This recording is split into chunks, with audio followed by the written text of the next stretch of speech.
শুক্রবারের সকাল গ্রামের শান্ত পরিবেশে দুই বন্ধু রহমান ৮ বছর আর করিম ১০ বছর মাথায় সাদা টুপি পরে মসজিদের পথে হাঁটতে বের হল।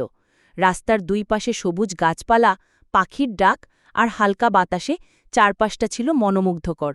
হাসি আনন্দ করতে করতে তারা ধীরে ধীরে মসজিদের নীল গম্বুজ আর উঁচু মিনারের কাছে পৌঁছাল। মসজিদে ঢুকে তারা অজু করল এবং গ্রামের অন্য মুসল্লিদের সাথে জামাতে দাঁড়িয়ে মনোযোগ দিয়ে নামাজ পড়ল।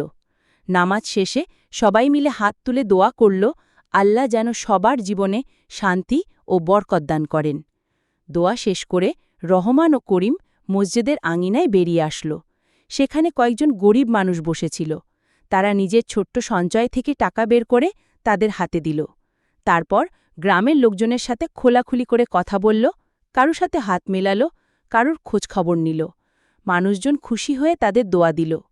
শেষে দুই বন্ধু একে অপরের দিকে তাকিয়ে বলল, আজকের দিনটা সত্যিই সুন্দর হলো।